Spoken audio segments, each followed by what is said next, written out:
શહેરોમાં વિકાસ છે, ગામડામાં નથી. એ તો કહે છે 20 બ્રિજ છે નહીં, અરે સિટીમાં છે, ગ્રોથ છે. જે યંગસ્ટરને જે ગ્રોથ જોઈએ છે એ પ્રમાણેનો ગ્રોથ છે અને મોદી સરકાર કરે છે. પણ ગામડાઓ સામે ખલાસ થતા જાય છે. સૌરાષ્ટ્રના દરેક ગામડાઓ આજે ખલાસ થઈ ગયા છે. કોઈ યંગસ્ટર ત્યાં રહેવા નથી માંગતું. એ તો બીજા ઉદ્યોગોમાં આવક જોઈને શિફ્ટ થઈ જાય છે ને, સુરત જતા રહે છે, મુંબઈ જતા રહે છે. પણ આપણો દેશ છે એ ખેતી પ્રધાન દેશ છે. હા, તો એને પ્રોત્સાહન મળે અને યુવાધન એની અંદર કંઈક નવું ક્રિએશન કરે, એની અંદરથી બમણી આવકો કરે. એ ટાઈપના કંઈક ગવર્મેન્ટને બી એ ટાઈપના પગલાં લેવા જોઈએ. પાણી બી મળી રહે એ ટાઈપના નર્મદા યોજના છે. યોજનાઓનો લાભ મળે છે પણ મોટા મોટા સિટીઓને એ લોકોને મળે છે, ગામડાઓ સુધી કોઈ લાભ પહોંચતો નથી. કોઈ પહાડી કવિ છે એની બહુ સરસ લાઈન છે કે સડક તું અબ આઈ હો ગાँव જબ પૂરા ગાँव શહેર જા ચુકા હૈ. એ વાળી વાત છે. અચ્છા, તમારે ગામડાઓમાં બાપાઓ જ બેઠા હોય છે, એનું શું કારણ? ગામડે કોઈ યુવાનો સૌરાષ્ટ્રમાં દેખાતા જ નથી ગામોમાં. બધાને મેં કીધું ને સ્ટાર્ટિંગમાં કે અમારે જે ગ્રોથ જોઈએ છે એ પ્રમાણેનો સિટીની અંદર દેખાઈ રહ્યો છે. તો યુવાધન છે બધું સ્ટડી કરવા માટે જ અહીંયા આવે ને પછી અહીંયા સેટલ થઈ જાય છે. જેવી રીતે અત્યારની એક જનરેશન ચાલી ગઈ છે કે ફોરેન જવું, તો ફોરેનમાં જે એકવાર જઈને સેટ થાય છે ક્યારે અહીંયા આવવાનો નથી. અને છેલ્લે સુખ સગવડતાઓ મળે ત્યાં જ માણસ સ્થાયી થતો હોય છે. પોતાની જેટલી સેફટી અનુભવાય એ પ્રમાણે માણસ ત્યાં સ્થાયી થઈ જતો હોય છે.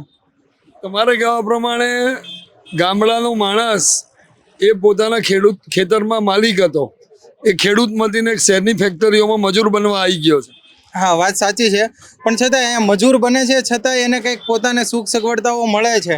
પોતાને જે લાઈફસ્ટાઈલ, જે જીવન ધોરણ હોવું જોઈએ, જે પ્રમાણે સ્કૂલમાં ફેસિલિટી હોવી જોઈએ છોકરાઓને, એ મળે છે. એટલે છોકરાઓની ફેસિલિટી માટે થઈને ક્યારેક અમુક એના માતા પિતા પોતાના જીવનની આહુતિ આપી દેતા હોય છે, બલિદાન આપી દે છે કે અમારે ભલે મજૂરી કરવી પડે પણ છોકરાઓને સારી સુવિધા મળે અને સારું એવું ભણતર ને કેળવણી મળે એવું પોતાના માતા પિતા ઈચ્છતા હોય છે. આટલી બધી એકલવ્ય શાળાઓ બનાવી છે અને રહેવા સાથેની. સિટી વિસ્તારોમાં છે, ગામડાઓમાં એવું પ્રમાણે તમે જે પ્રમાણે વાત કરો છો એ પ્રમાણે કોઈ વિકાસ છે નહીં. શાળાઓ નથી બની છે પણ એ પ્રમાણે ત્યાં જીવન જે બની ગયા પછી એ પ્રમાણે જળવાવું જોઈએ. એ સ્ટાન્ડર્ડ મેન્ટેન નથી થતું. સ્ટાન્ડર્ડ જળવાતું, હા, મેન્ટેન નથી થતું. શિક્ષકો હા, બધી રીતે. બરાબર. ગામડાઓમાંથી ભાજપને વોટ ઓછો મળશે એવું લાગે? નહીં. આ તો કેવું છે, બધી જનતા છે ને એ બધી એક તરફી છે કે અત્યારે માનો ક્ષત્રિય સમાજનું હાલે છે તો ભાઈ અમારા સમાજ વિરુદ્ધ બોલ્યા. રેલમાં આપણે કોઈ નેતા નથી ચૂનતા, ઠેકેદાર ચૂનીએ છીએ કે આપણા ધર્મનો છે કે આપણા કોઈ કાસ્ટનો છે કે આપણે કોઈ સારો માણસ નથી ચૂનતા.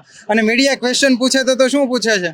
એક જ ક્વેશ્ચન પૂછે છે કે ક્ષત્રિય સમાજ આનાથી આમ છે ને આનાથી આમ છે. ક્ષત્રિય સમાજ એ જોવે છે કે રૂપાલા સાહેબે ક્યાં કાર્ય કર્યા, એ જોવે છે. એવી રીતે આપણે કેટલા જણાને વોટ આપીએ છીએ કે આ ભાઈ આટલા કાર્ય કરેલા છે, આ ભાઈને ભાજપમાં હોય, કોંગ્રેસમાં હોય, કોઈને જોવાનું જ નથી, માણસને જોવો. તો આ તો ઠીક છે કે હવે મોદી ને બધું માર્કેટિંગ ને સોશિયલ મીડિયા આ ટાઈપનું થઈ ગયું છે કે આ અમારા ધર્મનો ને આ ધર્મનો નથી, કોઈનો થયો. રિયલ રીતે જો કોઈનો ન થાય ને એ જ દેશની સેવા કરી શકે. બાકી આ અમારો થયો ને અમારા ધર્મનો છે ને તો એ કોઈ બધી સેવાના નામે તો બધી ભલીવાર વાળી પૂછો, એ વાળી વાત છે. હા, પ્યોર કાઠિયાવાડીમાં કહું છું. હા, ગ્રેજ્યુએશન કરેલું છું, હું બિઝનેસમેન છું. બટ તમે સમજાય લેંગ્વેજમાં કહું છું કે આ બધા ધર્મના ઠેકેદારો છે. થોડાક દિવસ આમાં તો હવે આમ આદમી પાર્ટીમાં જોડાણા ને એમાંથી આમાં અમારા પટેલ છે, હું પોતે પટેલ છું, પટેલ સમાજમાં હતા તો પેલા એના ઠેકેદાર બન્યા, ધીમે ધીમે કોંગ્રેસમાં ગયા, આમ આદમી પાર્ટીમાં ગયા ને છેલ્લે ભાજપમાં વળી ગયા. રિયલ રીતે તમે માણસ ચૂનો છો નહીં, તમે તો એક ઠેકેદાર ચૂનો છો. તો એ ઠેકેદાર ચૂનો છે તો એ પ્રમાણે તમને વળતરે મળવાનું છે સામે, અને એનું જ કરવાનું છે. તમારી ભવિષ્યનું કોઈ કલ્યાણ નથી. અને મોટાભાગની પબ્લિક બહાર જે જાય છે એ બહુ સારી રીતે જતી રહે છે, બહુ સારું છે. કારણ કે આ દેશ લાયક જ નથી કે એને સારું મળે, ઈચ્છતા જ નથી. એવું જ ઈચ્છે છે કે ભાઈ મારા ધર્મનો ઠેકેદાર ઊભો રહે, ભલે અભણ હોય કે કોઈ કયો નેતા કેટલું ભણેલો છે કોણ જોવે છે, કેટલો એક્સપિરિયન્સ છે, કઈ ફિલ્ડમાંથી ભણીને આવે છે કોણ જોવે છે. કોઈ મોટો બિઝનેસમેન છે ને એ નેતા થયો છે કે એવું કોઈ જોતું જ નથી. બસ અમારા ધર્મનો કે અમારી કાસ્ટનો ઠેકેદાર છે અને ભાઈ એને વોટ આપો, વાર્તા પૂરી. એટલે જ્ઞાતિવાદ ઉપર ચૂંટણીઓ જીતાય છે 100%. હા. અને આ દેશને ભ્રષ્ટાચારને આવું જ મળવું જોઈએ. ગંદકી, બેકારી, બેરોજગારી, ભૂખમરો જે પ્રમાણે જનતા ચૂને છે ને એનું પરિણામ આ જ છે. કોઈ પણ કર્મ કરીએ તો એનું ફળ એ જ હોય. તો આ જે પ્રમાણે આપણે કર્મ કરીએ છીએ ને કે ભાઈ રૂપાલાને આ વખતે નથી ને એની સામે બીજા હોય એને આપો, તો એ ધર્મમાં ઠેકેદાર ઊભો થાય છે કોણ થાય છે? કોઈ ભણેલ લખેલો ડૉક્ટર તો નથી થતો. કોઈ ડોક્ટર આવે તો એની મેન્ટાલિટી ટાઈપની હોય કે હું આવી રીતે હેલ્થ બાબતે ગ્રોથ કરીશ, મારા કન્ટ્રીને ઉપયોગી થઈશ. કોઈ બિઝનેસમેન આવે તો બિઝનેસ પર્પઝનું શોધે. આ તો કંઈ નહીં, આંદોલન કર્યું હતું ને એમાં આગળ આવી ગયા ફલાણા ને ફલાણા ને ફલાણા 4 જણા, એ પછી કોંગ્રેસ ભાજપમાં ભળી ગયા ને એને જીતાડો ને વાર્તા પૂરી. એટલે બધું જે મળે છે ને એ એની બુદ્ધિ શક્તિ પ્રમાણે આવું જ મળવું જોઈએ ને, હજી તો આનાથી હલકું મળવું જોઈએ. અચ્છા, જે બુલેટ ટ્રેન ચાલુ થઈ રહી છે, બની રહ્યા છે બ્રિજો, વંદે ભારત ટ્રેનો બની ગઈ એર કન્ડિશન, અને આ ગાડી તમે જુઓ કે પહેલા શેરી સ્કૂટર કે સાયકલ પડી હતી, હવે ગાડીઓ પડી છે. આમ લાઈન હોય છે શેરીમાં, ઘર ખોરડા નાના હોય પતરાવાળા, પણ ગાડીઓ હોય 25-25 લાખની. આ બધું ડેવલપમેન્ટ નથી. ડેવલપમેન્ટ નથી, દેખાદેખી છે. લીધી છે ને લોકોએ ગાડીઓ, પૈસા તો છે. ટોટલી લોન ઉપરની છે. સુરતમાં 90% મકાનો લોન ઉપર છે. તો દરેક વસ્તુ દેખાદેખી, ફેસબુક, ઇન્સ્ટાગ્રામમાં. તમે સ્વામિનારાયણ ધર્મ પાળો. હા, અબુધાબીમાં એટલું દાન આવ્યું કે અબુધાબીમાં મંદિર બન્યું. હમણાં મોદીજીએ રિબિન જેને કાપી. How it is possible? જો પૈસા નહોતા તો લોકોએ પૈસા આપ્યા ક્યાંથી? પૈસાવાળો આટલો મોટો વર્ગ છે, પૈસા હોવાના જ. પૈસાવાળો, માનો કે હું પટેલ કાસ્ટ છે, હું પટેલ છું, તો પટેલો પૈસાવાળા છે જ, પણ સામે મિડલ ક્લાસ ને તમે જે શેરી ગલીની વાત કરો છો ને, પતરાવાળા, મેં તો એવા બી ઘર જોયા છે, ઘરમાં દિવાલે મારવા ચૂનો નથી, ચૂનો મારી દે છે, પાકો કલર નથી માનતા, પણ આ આઈફોન જોઈએ એટલે એક દેખાદેખીનો ટ્રેન્ડ છે. એ કોઈ વિકાસ નથી, બતાવી દેવું છે. નથી ને એવું પ્રેઝન્ટ કરવું છે કે હું આવો રૂપાળો છું, હું XYZ. અચ્છા, પહેલાના જમાનામાં ગરીબ માણસ એર કન્ડિશન ગાડીને જતી ખાલી જોતો હતો. આજની તારીખમાં એ જ 20 રૂપિયાની ટિકિટમાં એ બી એર કન્ડિશન BRTSમાં ફરે છે. એ વિકાસ નથી. નહીં, એ વિકાસ છે, પણ આટલી મોટી પબ્લિકમાં એક BRTS કે મેટ્રો તમે ગણાવો છો, બહુ લિમિટેડ પર્સન માટે છે આ વસ્તુ. આ કોઈ વિકાસ છે?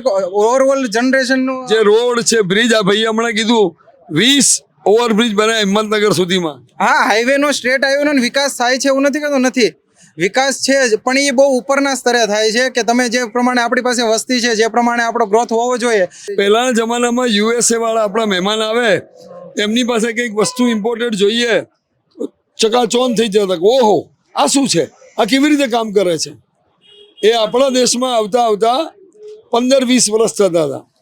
આજની તારીખમાં એમેઝોન પર 2 દેશમાં ભેગું લોન્ચ થાય છે. હા, એ વસ્તુ છે, એ બધો ગ્રોથ જ છે, પણ એ ગ્રોથ ઓવરઓલ ગ્રોથ નથી. તમે જે કરી રહ્યા છો એ સોશિયલ મીડિયા છે, માર્કેટિંગ સ્ટ્રેટજી છે, વસ્તુ આવી જાય છે, પણ સોશિયલ મીડિયા ને માર્કેટિંગ અને ખરીદ શક્તિ લોકોની છે.